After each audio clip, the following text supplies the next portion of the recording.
ಸ್ನೇಹಿತರೆ, ಇಂದಿರಾ ಗಾಂಧಿ ಅವರು ನಮ್ಮ ಭಾರತಕ್ಕೋಸ್ಕರ ಒಳ್ಳೊಳ್ಳೆ ಕೆಲಸಗಳನ್ನ ಮಾಡಿದ್ದಾರೆ. ಇದರಲ್ಲಿ ಅನುಮಾನವಿಲ್ಲ. ಬಾಂಗ್ಲಾದೇಶ್ ರಿವಲ್ಯೂಷನ್ ವಾರ ಸಂದರ್ಭದಲ್ಲಿಯೂ ಆಗಿರಬಹುದು, ಮತ್ತು ಪೋಖ್ರಾನ್ ನ್ಯೂಕ್ಲಿಯರ್ ಟೆಸ್ಟ್ ನ ಸಂದರ್ಭದಲ್ಲಿಯೂ ಆಗಿರಬಹುದು, ಮತ್ತು ಇದರ ಜೊತೆಗೆ ಸಿಕ್ಕಿಂ ಅನ್ನು ನಮ್ಮ ಭಾರತದಲ್ಲಿ ಸೇರಿಸುವಂತಹ ಕೆಲಸವೇ ಆಗಿರಬಹುದು. ಈ ರೀತಿಯ ಅನೇಕ ಒಳ್ಳೊಳ್ಳೆ ಕೆಲಸಗಳನ್ನ ಇಂದಿರಾ ಗಾಂಧಿ ಅವರು ಭಾರತಕ್ಕೋಸ್ಕರ ಮಾಡಿದ್ದಾರೆ. ಈ ರೀತಿಯಾಗಿ ಇದ್ರೂ ಸಹ ಅದೆಷ್ಟೋ ಜನ ಇಂದಿರಾ ಗಾಂಧಿ ಅವರನ್ನ ಮರ್ಡರರ್ ಆಫ್ ಕಾನ್ಸ್ಟಿಟ್ಯೂಷನ್ ಅಂತ ಕರೀತಾರೆ. ಇವರಿಂದಲೇ ನಮ್ಮ ಸಂವಿಧಾನದ ಹತ್ಯೆ ಆಗಿದೆ ಅಂತೇಳಿ ಹೇಳ್ತಾರೆ. ಆದರೆ ಇನ್ನೊಂದು ಕಡೆ ನಮ್ಮ ಭಾರತದ ಫಾರ್ಮರ್ ಇಂಡಿಯನ್ PM ಆದಂತಹ ಶ್ರೀ ಅಟಲ್ ಬಿಹಾರಿ ವಾಜಪೇಯಿ ಅವರು ಇಂದಿರಾ ಗಾಂಧಿ ಅವರನ್ನ ಮಾದುರ್ಗ ಅಂತ ಹೇಳಿ ಸಂಬೋಧಿಸ್ತಾರೆ. ಅವರು ಇಂದಿರಾ ಗಾಂಧಿ ಅವರಿಗೆ ಯಾಕೆ ಕರಿತಾ ಇದ್ರು ಅನ್ನೋದು ಅವ್ರಿಗೇನೆ ಗೊತ್ತು ಸ್ನೇಹಿತರೆ. ಆದ್ರೆ ಇಂದಿರಾ ಗಾಂಧಿ ಅವರ ಬಗ್ಗೆ ನಿಮಗೆ ಗೊತ್ತಿಲ್ಲದೆ ಇರೋ ಕೆಲವೊಂದಿಷ್ಟು ವಿಷಯದ ಬಗ್ಗೆ ಇಲ್ಲಿ ಹೇಳ್ತೀನಿ, ಬನ್ನಿ. 1971 ಮತ್ತು 72 ಸಂದರ್ಭದಲ್ಲಿ ಭಾರತದಲ್ಲಿ ಜನರಲ್ ಎಲೆಕ್ಷನ್ಸ್ ಆಗ್ತವೆ.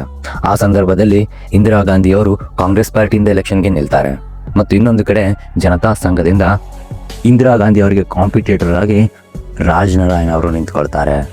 ಈ ಒಂದು ಜನರಲ್ ಎಲೆಕ್ಷನ್ಸ್ ಅಲ್ಲಿ ಶ್ರೀಮತಿ ಇಂದಿರಾ ಗಾಂಧಿ ಅವರು 1,83,000 ಓಟ್ಗಳಿಂದ ವಿಜಯವನ್ನ ಸಾಧಿಸ್ತಾರೆ. ಇನ್ನೊಂದು ಕಡೆ ಅಪೋಸಿಷನ್ ಪಾರ್ಟಿ ಕೇವಲ 71,499 ಓಟುಗಳನ್ನು ಗಳಿಸಿಕೊಳ್ತಾರೆ. ಹೀಗಿದ್ದಾಗ ಈ ಜನರಲ್ ಎಲೆಕ್ಷನ್ ನಲ್ಲಿ ಇಂದಿರಾ ಗಾಂಧಿ ಅವರೇ ವಿಜಯವನ್ನ ಸಾಧಿಸ್ತಾರೆ. ಆದ್ರೆ ಎಲೆಕ್ಷನ್ ನಲ್ಲಿ ಸೋತಂತಹ ರಾಜ್ ನಾರಾಯಣ್ ಅವರು ಇಂದಿರಾ ಗಾಂಧಿ ಅವರ ಮೇಲೆ ಕೇಸನ್ನ ಹಾಕ್ತಾರೆ. ಮೊದಲನೇದ್ದು ಬ್ಯಾಲೆಟ್ ಪೇಪರ್ ಟೆಂಪರಿಂಗ್ ಮತ್ತು ಕರಪ್ಟ್ ಪ್ರಾಕ್ಟೀಸಸ್. ಈ ಎರಡು ಕೇಸ್ಗಳನ್ನ ರಾಜ್ ನಾರಾಯಣ್ ಅವರು ಅಹಮದಾಬಾದ್ ಹೈಕೋರ್ಟ್ ನಲ್ಲಿ ಇಂದಿರಾ ಗಾಂಧಿ ಅವರ ಮೇಲೆ ಹಾಕ್ತಾರೆ. ಈ ಕೇಸನ್ನ ಇಂದಿರಾ ಗಾಂಧಿ ಅವರ ಮೇಲೆ ಹಾಕಿದ ನಂತರ ಎಷ್ಟೋ ವಾದಗಳಿಗೆ ಇಂದಿರಾ ಗಾಂಧಿ ಅವರು ತುತ್ತಾಗ್ತಾರೆ, ಮತ್ತು ಇನ್ನೂ ಹಲವಾರು ಕೇಸ್ಗಳು ಬಯಲಿಗೆ ಬರ್ತಾ ಹೋಗ್ತವೆ. ಇದೇ ರೀತಿಯಾಗಿ ಕೇಸ್ಗಳು ನಡೀತಾ ಇದ್ವು, ಮತ್ತು ಇಂದಿರಾ ಗಾಂಧಿ ಅವರು ಸಹ ಕೇಸ್ಗಳ ಜೊತೆಗೇನೆ ಆಳ್ವಿಕೆಯನ್ನು ಮುಂದುವರಿಸ್ತಾನೆ ಇದ್ರು. ಜೂನ್ 12, 1975ರಲ್ಲಿ ದೆಹಲಿಯ ಒಂದು ದೊಡ್ಡ ಮೈದಾನದಲ್ಲಿ ಲಕ್ಷಾಂತರ ಜನ ಸೇರಿದ್ರು. ಆಗಿನ ಕಾಲದಲ್ಲಿ ನಮ್ಮ ದೇಶದ ಒನ್ ಆಫ್ ದಿ ಬೆಸ್ಟ್ ಜರ್ನಲಿಸ್ಟ್ಗಳಲ್ಲಿ ಒಬ್ಬರಾದಂತಹ ಜಯಪ್ರಕಾಶ್ ನಾರಾಯಣ್ ಅವರು ಆ ರಾಮಲೀಲಾ ಮೈದಾನದಲ್ಲಿ ಒಂದು ದೊಡ್ಡ ಕ್ರಾಂತಿಕಾರಿ ಮಾತನ್ನ ಹೇಳ್ತಾರೆ. ಏನಂದ್ರೆ, ನಾವು ಈ ಸರ್ಕಾರದಿಂದ ತತ್ತರಿಸಿ ಹೋಗಿದ್ದೀವಿ, ನಮ್ಗೆ ರೆವಲ್ಯೂಷನ್ ಬೇಕು ಅಂತೇಳಿ. ಈ ಒಂದು ಮಾತನ್ನ ಜಯಪ್ರಕಾಶ್ ನಾರಾಯಣ್ ಅವರು ಹೇಳಿದ ನಂತರ ಭಾರತದ ತುಂಬೆಲ್ಲ ಅನೇಕ ಸಂಘಗಳು, ಅನೇಕ ಸಂಘಟನೆಗಳು ಪ್ರೊಟೆಸ್ಟ್ ಅನ್ನ ಮಾಡೋದಕ್ಕೆ ಮುಂದಾಗ್ತವೆ. ಈ ಪ್ರೊಟೆಸ್ಟ್ಗಳ ಕಾರಣದಿಂದಾಗಿ ಇಂದಿರಾ ಗಾಂಧಿ ಅವರಿಗೆ ವೈಯಕ್ತಿಕವಾಗಿ ಮತ್ತು ರಾಜಕೀಯವಾಗಿ ಎರಡೂ ಕಡೆಯಿಂದನೂ ಸಹ ಆಪತ್ತು ಬಂದೊದಗುತ್ತೆ. ಆದ್ರೆ ಇಂದಿರಾ ಗಾಂಧಿ ಅವರು ಇದೇ ಒಂದು ಸಮಯವನ್ನು ಉಪಯೋಗಿಸಿಕೊಂಡು ತಮ್ಮ ಆಳ್ವಿಕೆಯನ್ನು ಉಳಿಸ್ಕೊಳ್ಳೋದಕ್ಕೋಸ್ಕರ ಹರಸಾಹಸವನ್ನ ಪಡ್ತಾರೆ. ಈ ಒಂದು ದಂಗೆಯ ಕಾರಣದಿಂದಾಗಿ ಭಾರತಕ್ಕೆ ಅನೇಕ ತೊಂದರೆಗಳು ಆಗ್ತಾ ಇದ್ದಾವೆ ಅಂತೇಳಿ 25 ಜೂನ್ 1975ರಲ್ಲಿ ಆಲ್ ಇಂಡಿಯಾ ರೇಡಿಯೋ ಸ್ಟೇಷನ್ ನಲ್ಲಿ ಕುಳಿತುಕೊಂಡು ಇಂದಿರಾ ಗಾಂಧಿ ಅವರು ನ್ಯಾಷನಲಿ ಎಮರ್ಜೆನ್ಸಿಯನ್ನ ಡಿಕ್ಲೇರ್ ಮಾಡ್ತಾರೆ. ಈ ಎಮರ್ಜೆನ್ಸಿ ಡಿಕ್ಲೇರ್ ಆದ ನಂತರ ಇಂದಿರಾ ಗಾಂಧಿ ಅವರು ತಮ್ಮ ಮೇಲೆ ಯಾವುದೇ ರೀತಿಯ ಆಪಾದನೆ ಇರಬಾರ್ದು, ನನಗೆ ಮತ್ತೆ ಯಾರಿಂದಲೂ ಸಹ ತೊಂದರೆ ಆಗಬಾರ್ದು ಅಂತೇಳಿ ರಾತ್ರೋರಾತ್ರಿ ಅದೆಷ್ಟೋ ಜನ ಹೋರಾಟಗಾರರನ್ನ ಮತ್ತು ರಾಜಮನೆತನದ ರಾಜರುಗಳನ್ನ, ಇದರ ಜೊತೆಗೆ ಜರ್ನಲಿಸ್ಟ್ಗಳನ್ನು ಸಹ ರಾತ್ರೋರಾತ್ರಿ ಮನೆಯಿಂದಲೇ ಅರೆಸ್ಟ್ ಮಾಡಿಸ್ತಾರೆ. ಈ ರೀತಿ ಅರೆಸ್ಟ್ ಆದಂತಹ ಜನಗಳಲ್ಲಿ ಅದೆಷ್ಟೋ ರಾಜಮನೆತನದ ರಾಜರುಗಳು ಸಹ ಇದ್ರು, ಮತ್ತು ಅವರು ಯಾವುದೇ ರೀತಿಯ ತೊಂದರೆಗಳನ್ನು ಸಹ ಮಾಡಿರಲಿಲ್ಲ, ಮತ್ತು ಯಾವುದೇ ರೀತಿಯ ಪ್ರೊಟೆಸ್ಟ್ಗಳಲ್ಲೂ ಸಹ ಭಾಗವಹಿಸಿರಲಿಲ್ಲ. ಆದರೂ ಸಹ ಅವರನ್ನ ಅರೆಸ್ಟ್ ಮಾಡಲಾಯಿತು. ಕೇವಲ ಮುಂದೊಂದು ದಿನ ಇವರು ಇಂದಿರಾ ಗಾಂಧಿ ಅವರಿಗೆ ಎದುರಾಗ್ತಾರೆ ಅನ್ನುವಂತಹ ಒಂದೇ ಒಂದು ಕಾರಣಕ್ಕೋಸ್ಕರ. ಇಲ್ಲಿ ಅರೆಸ್ಟ್ ಮಾಡಿದಂತಹ ದೊಡ್ಡ ವ್ಯಕ್ತಿಗಳು ಯಾರ್ಯಾರಂದ್ರೆ ವಿಜಯರಾಜ್ ಸಿಂಧಿಯಾ, ಜಯಪ್ರಕಾಶ್ ನಾರಾಯಣ್, ಮುಲಾಯಂ ಸಿಂಗ್ ಯಾದವ್, ರಾಜಾ ನಾರಾಯಣ್, ಮೊರಾರ್ಜಿ ದೇಸಾಯಿ, ಚರಣ್ ಸಿಂಗ್, ಜಾರ್ಜ್ ಫರ್ನಾಂಡಿಸ್, ಅಟಲ್ ಬಿಹಾರಿ ವಾಜಪೇಯಿ, ಲಾಲಕೃಷ್ಣ ಅದಾನಿ, ಅರುಣ್ ಜೇಟ್ಲಿ, ಈ ಎಲ್ಲ ದೊಡ್ಡ ವ್ಯಕ್ತಿಗಳನ್ನ ರಾತ್ರೋರಾತ್ರಿ ಮನೆಯಿಂದಲೇ ಜೈಲಿಗೆ ಕರೆದುಕೊಂಡು ಹೋಗಲಾಗಿತ್ತು.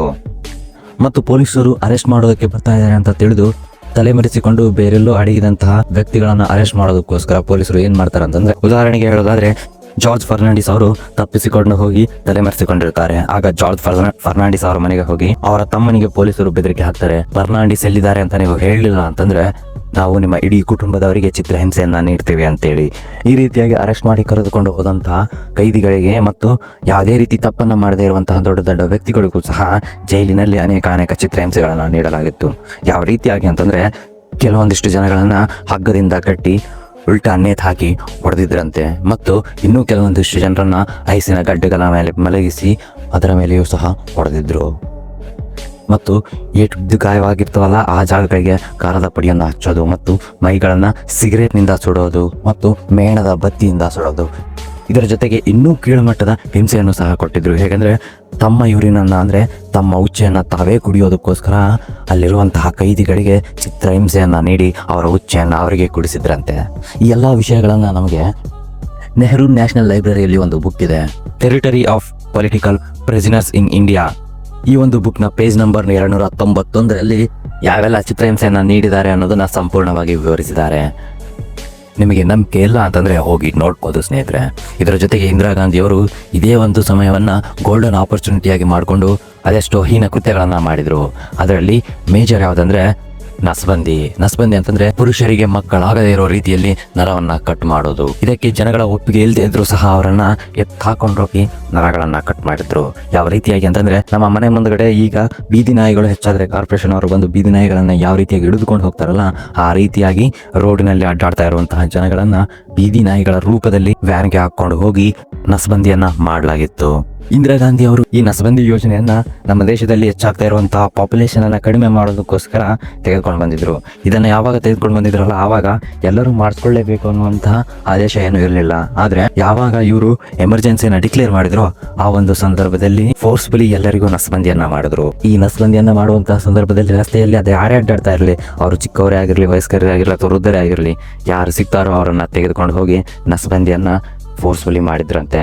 ಉದಾಹರಣೆಗೆ ಹೇಳೋದಾದ್ರೆ ಮಹಾರಾಷ್ಟ್ರದಲ್ಲಿ ಬರ್ಸಿ ಅನ್ನುವಂತಹ ಒಂದು ಜಿಲ್ಲೆ ಇದೆ. ಆ ಜಿಲ್ಲೆಯಲ್ಲಿ ಜನವರಿ 1976ರಲ್ಲಿ ಅಲ್ಲಿರುವಂತಹ ಮುನ್ಸಿಪಲ್ ಕೌನ್ಸಿಲಿಂಗ್ಗೆ ಒಂದು ಆದೇಶವನ್ನು ನೀಡಲಾಗಿತ್ತು. ನೀವು 10 ದಿನದ ಒಳಗಡೆ 1000 ಜನಕ್ಕೆ ನಸ್ಬಂದಿಯನ್ನ ಮಾಡಬೇಕು ಅಂತೇಳಿ. ಈ ರೀತಿಯ ಆದೇಶ ಸಿಕ್ಕ ನಂತರ ಮುನ್ಸಿಪಲ್ ಅವರು ಏನ್ ಮಾಡಿದ್ರು ಅಂತಂದ್ರೆ 1-2 ದಿನ ಬಹಳಷ್ಟು ಕಷ್ಟಗಳನ್ನ ಅನುಭವಿಸಿದ್ರು. ಇದಾದ ನಂತರ 10 ದಿನದ ಒಳಗಡೆ ಟಾರ್ಗೆಟ್ ಅನ್ನ ರೀಚ್ ಆಗ್ಬೇಕು ಅಂತೇಳಿ ರಸ್ತೆಯಲ್ಲಿ ಸಿಕ್ಕವರನ್ನ ಕರೆದುಕೊಂಡು ಹೋಗಿ ನಸ್ಬಂದಿಯನ್ನ ಮಾಡಿದ್ರು. ಈ ಒಂದು ಫೋರ್ಸ್ಫುಲಿ ನಸ್ಬಂದಿಯನ್ನು ಅದೆಷ್ಟೋ ಜನರು ವಿರೋಧಿಸಿದ್ರು ಮತ್ತು ಅದೆಷ್ಟೋ ಪ್ರೊಟೆಸ್ಟ್ಗಳು ನಡೆದವು. ಈ ಪ್ರೊಟೆಸ್ಟ್ಗಳನ್ನ ಎದುರಿಸೋದಕ್ಕೋಸ್ಕರ ಇಂದಿರಾ ಗಾಂಧಿ ಅವರು ಶೂಟ್ ಅಂಡ್ ಸೈಟ್ ಆರ್ಡರ್ ಅನ್ನು ಸಹ ಪಾಸ್ ಮಾಡ್ತಾರೆ. ಎಲ್ಲೆಲ್ಲಿ ಪ್ರೊಟೆಸ್ಟ್ ಮಾಡಿದಾರಲ್ಲ ಅಲ್ಲೆಲ್ಲ ಶೂಟ್ ಅಂಡ್ ಸೈಟ್ ಆರ್ಡರ್ ಅನ್ನ ಪಬ್ಲಿಷ್ ಮಾಡ್ತಾರೆ. ಇದಾದ ನಂತರ ಈ ಶೂಟ್ ಅಂಡ್ ಸೈಟ್ ಆರ್ಡರ್ ನಲ್ಲಿ 13 ಜನ ಪೊಲೀಸರ ಗುಂಡೇಟಿಗೆ ಬಲಿಯಾಗಿ ಹೋಗ್ತಾರೆ. ದೆಹಲಿಯಲ್ಲಿ ಒಂದು ಏರಿಯಾ ಇದೆ ಸ್ನೇಹಿತರೆ. ಈ ಏರಿಯಾವನ್ನ ತುರ್ಕ್ಮಾನ್ ಗೇಟ್ ಆಫ್ ದೆಹಲಿ ಅಂತ ಕರೀತಾರೆ. ಇದು ಮುಸ್ಲಿಂ ಮೆಜಾರಿಟಿ ಏರಿಯಾ ಆಗಿದೆ. ಹಿಜಾಬ್ನಲ್ಲಂತೂ ನರ ಕಟ್ ಮಾಡ್ಕೊಳ್ಳೋದನ್ನ ಪಾಪ ಅಂತೇಳಿ ತಿಳಿದುಕೊಳ್ಳಲಾಗುತ್ತೆ. ಅಂತದ್ರಲ್ಲಿ ಯಾವೊಬ್ಬ ಮುಸಲ್ಮಾನನು ಸಹ ಈ ಒಂದು ನಸ್ಬಂದಿಗೆ ಒಪ್ಕೊಳ್ತಾ ಇರೋದಿಲ್ಲ. ಆಗ ಪೊಲೀಸರು ಫೋರ್ಸ್ಫುಲಿ ಅವರಿಗೆ ನಸ್ಬಂದಿಯನ್ನ ಮಾಡ್ತಾರೆ. ಇದರ ವಿರುದ್ಧ ಅದೆಷ್ಟೋ ಜನ ಪ್ರೊಟೆಸ್ಟ್ ಅನ್ನು ಸಹ ಮಾಡ್ತಾರೆ. ಆ ರೀತಿಯಾಗಿ ಪ್ರೊಟೆಸ್ಟ್ ಮಾಡಿದಂತಹ ಸಂದರ್ಭದಲ್ಲಿ ಸಂಜೀವ್ ಗಾಂಧಿ ಅವರು ಅವರ ಮನೆಗಳನ್ನ ಬುಲ್ಡೋಸರ್ ನಿಂದ ಹೊಡೆದು ಹಾಕ್ತಾರೆ. ಇವತ್ತು ಕಾಂಗ್ರೆಸ್ ಪಾರ್ಟಿಯವರು, ಬಿಜೆಪಿಯವರು ನಾವೇನಾದ್ರೂ ಕೇಳೋದಕ್ಕೆ ಹೋದ್ರೆ ನಮ್ಮ ಮನೆಗಳ ಮೇಲೆ ಬುಲ್ಡೋಸರ್ ಅನ್ನು ಹತ್ತಿಸ್ತಾರೆ, ಬುಲ್ಡೋಸರ್ ನಿಂದ ನಮ್ಮ ಮನೆಗಳನ್ನ ಕೇಳುತ್ತಾರೆ ಅಂತ ಕಾಂಗ್ರೆಸ್ನವರು ಬಿಜೆಪಿ ಅವರ ಮೇಲೆ ಏನು ಒಂದು ಕ್ಲೈಮ್ ಅನ್ನು ಆಗ್ತಾ ಇದಾರಲ್ವಾ. ಆಕ್ಚುಲ್ ಆಗಿ ಇದನ್ನ ನೋಡೋದಕ್ಕೆ ಹೋದ್ರೆ 1977ರಲ್ಲಿ ಕಾಂಗ್ರೆಸ್ ಅವರೇ ಈ ಬುಲ್ಡೋಸರ್ನ ನ್ಯಾಯವನ್ನ ತಂದಿದ್ದು. ಇವರೇ ಬುಲ್ಡೋಸರ್ ನಿಂದ ಮೊದಲಿಗೆ ಮನೆಗಳನ್ನ ಹೊಡೆಯೋದಕ್ಕೆ ಸಜ್ಜಾಗಿದ್ದು. ಈ ಒಂದು ನಸ್ಬಂದಿಯ ಕಾರ್ಯಕ್ರಮದಲ್ಲಿ ಸರಿಸುಮಾರು 60 ಲಕ್ಷ ಜನರನ್ನ ಫೋರ್ಸ್ಫುಲಿ ನಸ್ಬಂದಿ ಮಾಡಲಾಗಿತ್ತು. 60 ಲಕ್ಷ, 6 ಮಿಲಿಯನ್ ಜನರಿಗೆ ಫೋರ್ಸ್ಫುಲಿ ನಸ್ಬಂದಿ ಮಾಡಿದ್ರು ಅಂತಂದ್ರೆ ಅದೆಷ್ಟು ಕ್ರೂರವಾಗಿರ್ಬೇಕಲ್ವಾ. ಆ 2 ವರ್ಷ ಅದೆಷ್ಟು ಭೀಕರತೆಯಿಂದ ಕೂಡಿರ್ಬೋದಿತ್ತಲ್ವಾ. ಆ 2 ವರ್ಷದ ನ್ಯಾಷನಲ್ ಎಮರ್ಜೆನ್ಸಿ ನಸ್ಬಂದಿಯನ್ನ ಮಾಡಿದ್ದಾರೆ. ಈ ನಸ್ಬಂದಿನಾದ್ರೂ ಕರೆಕ್ಟ್ ಆಗಿ ಮಾಡಿದಾರ ಅದು ಇಲ್ವಾ? ಅನ್ಹೈಜಿನಿಕ್ ಆಗಿ ನಸ್ಬಂದಿಯನ್ನ ಮಾಡಿದ್ದಾರೆ. ಇದರಿಂದ ಇನ್ಫೆಕ್ಷನ್ ಆಗಿ 6ರಿಂದ 20 ಜನರು ಸಹ ಮರಣವನ್ನ ಹೊಂದಿದ್ದಾರೆ. ಈ ನಸ್ಬಂದಿಯನ್ನ ತಡೆಯೋದಕ್ಕೋಸ್ಕರ ಅದೆಷ್ಟೋ ಮುಸಲ್ಮಾನರು ಸಹ ಪ್ರೊಟೆಸ್ಟ್ ಅನ್ನ ಮಾಡಿದ್ರು. ಈ ರೀತಿಯ ಪ್ರೊಟೆಸ್ಟ್ ನಡೆದಂತಹ ಸಂದರ್ಭದಲ್ಲಿ ಪೊಲೀಸರಿಗೆ ಲಾಠಿ ಚಾರ್ಜ್ ಮಾಡೋದಕ್ಕೆ ರಾಜೀವ್ ಗಾಂಧಿ ಅವರು ಆದೇಶವನ್ನ ನೀಡ್ತಾರೆ. ಈ ಆದೇಶದ ಸಂದರ್ಭದಲ್ಲಿ ಅದೆಷ್ಟೋ ಮುಸಲ್ಮಾನರು ಮಸೀದಿಯ ಒಳಗಡೆ ಹೋಗಿ ತಪ್ಪಿಸಿಕೊಂಡು ಕೂರ್ತಾರೆ. ಆದರೂ ಸಹ ಪೊಲೀಸರು ಮಸೀದಿಯ ಒಳಗಡೆಗೆ ಹೋಗಿ ಅವರಿಗೆ ಲಾಠಿ ಚಾರ್ಜ್ ಅನ್ನ ಮಾಡ್ತಾರೆ. ಈ ರೀತಿಯಾಗಿ ನೀವು ಯಾವ ಕಾರಣಕ್ಕಾಗಿ ಮಾಡ್ತಾ ಇದ್ದೀರಿ ಅಂತೇಳಿ ಕಾಶ್ಮೀರದ ಗವರ್ನರ್ ಆದಂತಹ ಜಗಮೋಹನ್ ಮಲ್ಹೋತ್ರಾ ಅವರನ್ನ ಕೇಳ್ತಾರೆ. ಆಗ ಮಲ್ಹೋತ್ರಾ ಅವರು ಹೇಳ್ತಾರೆ, ನಾವು ಮೊದಲೇನೆ ಭಾರತದಿಂದ ಪಾಕಿಸ್ತಾನವನ್ನ ಬೇರ್ಪಡಿಸಿದ್ದೀವಿ. ಈಗ ನಾವು ಇಷ್ಟಪಡೋದಿಲ್ಲ ಭಾರತದಲ್ಲಿ ಇನ್ನೊಂದು ಪಾಕಿಸ್ತಾನವಾಗ್ಲಿ ಅಂತೇಳಿ. ಈ ಒಂದು ಕಾರಣಕ್ಕಾಗಿ ನಾವು ಈ ಎಲ್ಲಾ ಕೆಲಸಗಳನ್ನ ಮಾಡ್ತಾ ಇದ್ದೀವಿ ಅಂತೇಳಿ ಜಗಮೋಹನ್ ಮಲ್ಹೋತ್ರಾ ಅವರು ಯಾವುದೇ ರೀತಿಯ ಅಂಜಿಕೆಯನ್ನ ಒಂದು ಸ್ಟೇಟ್ಮೆಂಟ್ ಅನ್ನ ಕೊಡ್ತಾರೆ. ನಾನು ಹೇಳಿರುವಂತಹ ಈ ಎಲ್ಲಾ ವಿಷಯಗಳು ನಿಮ್ಗೆ ಸುಳ್ಳು ಅಂತ ಅನ್ಸಿದ್ರೆ ಶಾ ಕಮಿಷನ್ ರಿಪೋರ್ಟ್ ನಲ್ಲಿ ಇದರ ಬಗ್ಗೆ ಸಂಪೂರ್ಣವಾಗಿ ಉಲ್ಲೇಖವಿದೆ ಸ್ನೇಹಿತರೆ, ಹೋಗಿ ನೀವು ಅಲ್ಲಿ ನೋಡಬಹುದು. ಈ ನ್ಯಾಷನಲ್ ಎಮರ್ಜೆನ್ಸಿಯ ಸಂದರ್ಭದಲ್ಲಿ ಕಾಂಗ್ರೆಸ್ನವರು ಮಾಡ್ತಾ ಇರುವಂತಹ ಈ ಅನೇಕ ಕೃತ್ಯಗಳಿಂದಾಗಿ ಜನಗಳು ಬಹಳಷ್ಟು ತತ್ತರಿಸಿ ಹೋಗಿದ್ರು. ಆ ಒಂದು ಸಂದರ್ಭದಲ್ಲಿ ಕೇವಲ ಸಾಮಾನ್ಯ ಮನುಷ್ಯರಷ್ಟೇ ಅಲ್ಲ, ಫಿಲ್ಮ್ ಸ್ಟಾರ್ಸ್ಗಳು ಸಹ ಈ ಒಂದು ಎಮರ್ಜೆನ್ಸಿಯ ವಿರುದ್ಧ ಅದೆಷ್ಟೋ ಸಹ ಪ್ರೊಟೆಸ್ಟ್ ಅನ್ನ ಮಾಡಿದ್ರು. ಅದರಲ್ಲೂ ಸಹ ಸೌತ್ ಇಂಡಿಯಾದ ಆಕ್ಟರ್ ಸ್ನೇಹಲತಾ ರೆಡ್ಡಿ ಅನ್ನೋರು ಸಹ ಇದನ್ನ ತೀವ್ರವಾಗಿ ವಿರೋಧಿಸಿದ್ರು. ಇವರ ವಿರೋಧವನ್ನ ಕೇಳಿದಂತಹ ಕಾಂಗ್ರೆಸ್ನವರು ಇವರನ್ನ ಅರೆಸ್ಟ್ ಮಾಡಿಸ್ತಾರೆ. ಮತ್ತು ಬೆಂಗಳೂರು ಸೆಂಟ್ರಲ್ ಜೈಲ್ಗೆ ಹಾಕ್ತಾರೆ. ಇವರು ಒಬ್ಬ ಅಸ್ತಮಾ ಪೇಷಂಟ್ ಆಗಿದ್ರು ಸಹ ಅವರಿಗೆ ಬಹಳಷ್ಟು ತೀವ್ರವಾಗಿ ಕಿರುಕುಳವನ್ನ ನೀಡ್ತಾರೆ. ಎಷ್ಟರ ಮಟ್ಟಿಗೆ ಅಂತಂದ್ರೆ 1977ರಲ್ಲಿ ಇವರು ಬೇಲ್ನ ಮೇಲೆ ಹೊರಗಡೆಗೆ ಬರ್ತಾರೆ. ಹೊರಗಡೆಗೆ ಬಂದು 5 ದಿನಗಳಲ್ಲಿ ಇವರು ಮರಣ ಹೊಂತಾರೆ. ಇದರ ಮೇಲೆನೆ ಲೆಕ್ಕ ಹಾಕಿ ಸ್ನೇಹಿತರೆ, ಜೈಲಿನಲ್ಲಿ ಅವರಿಗೆ ಯಾವ ರೀತಿಯಾಗಿ ಕಿರುಕುಳವನ್ನ ನೀಡಿರಬಹುದು ಅಂತೇಳಿ. ಇಷ್ಟಲ್ಲದೆ ಸ್ನೇಹಿತರೆ, 1970ರಲ್ಲಿ ದೇಶದಾದ್ಯಂತ ಕಾಂಗ್ರೆಸ್ನ ಬಗ್ಗೆ ತಿಳಿಬೇಕು ಅಂತೇಳಿ ಕಾಂಗ್ರೆಸ್ನವರು ಆಗಿನ ಫೇಮಸ್ ಸಿಂಗರ್ ಆದಂತಹ ಕಿಶೋರ್ ಕುಮಾರ್ ಅವರಿಗೆ ಕಾಂಗ್ರೆಸ್ನ ಮೇಲೆ ಒಂದು ಹಾಡನ್ನ ಬರೆದು ನೀವು ಹಾಡಬೇಕು ಅಂತೇಳಿ ಹೇಳ್ತಾರೆ. ಆದ್ರೆ ಕಿಶೋರ್ ಕುಮಾರ್ ಅವರು ಇದನ್ನ ರಿಜೆಕ್ಟ್ ಮಾಡಿಬಿಡ್ತಾರೆ. ಈ ಒಂದು ಕಾರಣಕ್ಕಾಗಿ ಕಾಂಗ್ರೆಸ್ನವರು ಸತತ 2 ವರ್ಷಗಳ ಕಾಲ ಕಿಶೋರ್ ಕುಮಾರ್ ಅವರ ಹಾಡುಗಳನ್ನ ಬ್ಯಾನ್ ಮಾಡಿದ್ರು.